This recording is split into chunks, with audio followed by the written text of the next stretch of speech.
तर त्यांना नक्कीच आपली खुर्ची सोडावी लागेल. दिल्लीपर्यंत आपल्याला धडक द्यायची पण आपली तयारी आहे. आपण मागे मोर्चाही नेला होता दिल्लीला, तर ती आपली आपल्या सगळ्या कर्मचाऱ्यांची लक्षात ठेवा. आणि जिंदाबाद जिंदाबाद. आणि अशीच एकी आपण कायमस्वरूपी ठेवू. आणि मला एक आज खूप तसा आनंद होतोय की आपल्या मोर्चामध्ये आपल्या रणरागिणी महिला प्रतिनिधींचा खूप इथे जास्त संख्येने उपस्थित आहेत. त्यांच्यासाठी एकदा टाळ्या द्या. त्यांच्यासाठी खूप आश्चर्य म्हणजे चांगली गोष्ट आहे की आपला महिला अशासकीय महाविद्यालयीन शिक्षकेतर कर्मचारी संघाचा हात वर करा, हात वर करा. अशासकीय महाविद्यालयीन शिक्षकेतर कर्मचारी संघाचा विश्राम तावडे. तर तुम्ही मला लेखी द्या, मी बोलतो. संघाचे मंचकावर बसलेले सर्व पदाधिकारी, मुंबई आणि ठाणे जिल्ह्याच्या विभिन्न कॉलेजातून आलेले आमचे शिक्षकेतर कर्मचारी बंधू आणि भगिनींनो,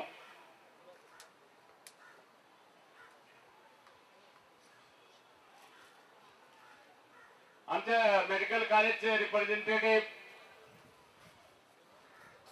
माझ्या बरोबर जास्त राहतात ते गणेश मातोंडकर.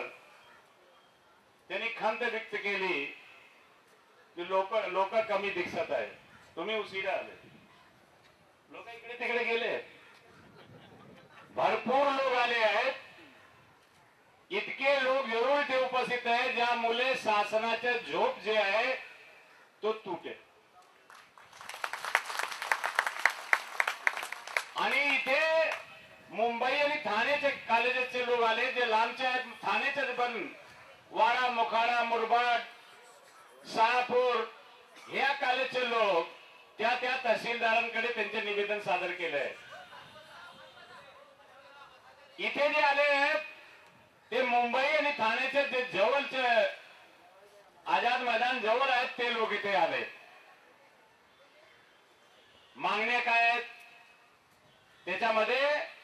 आज जवळजवळ 7-8 वर्षापासून तोच डिमांड आपण गव्हर्नमेंटकडे देत आहोत.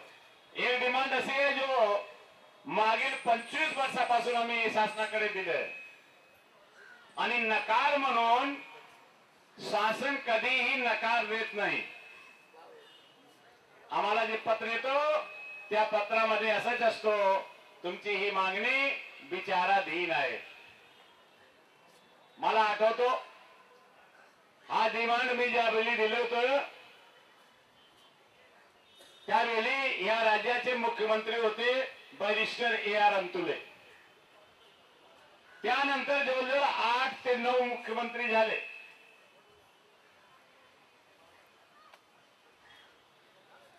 दोन टर्म NDA म्हणजे शिवसेनेचे मुख्यमंत्री होते. इतर वेळी राज्यात काँग्रेसचे मुख्यमंत्री. आपल्याला माहित आहे मी युनियन मध्ये राजकारण आणत नाही, पण सुरुवातीपासून कॉलेजचे एम्प्लॉईज नसताना महाविद्यालयाचे विद्यार्थी असताना मी काँग्रेस पक्षाचा मेंबर झालो. आणि काल होतं 71चं. त्यावेळी देशाचे नेतृत्व सन्माननीय स्वर्गीय इंदिराजींच्याकडे होतं. 71 साली पाकिस्तान आणि हिंदुस्थानचं युद्ध चालू झालं होतं आणि बांगलादेश, मला पूर्वी पाकिस्तान ज्याला आता आपण बांगलादेश बोलतो तो पूर्वी पाकिस्तान श्रीमती इंदिरा गांधी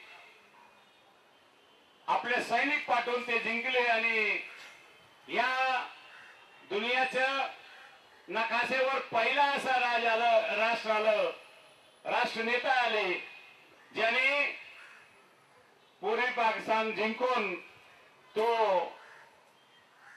तिकडची सत्ता मुजीबुर रहमानला दिलं. त्या तोपर्यंत मी कुठेही राजकारणामध्ये नव्हतो. पण इंदिराजींचे तो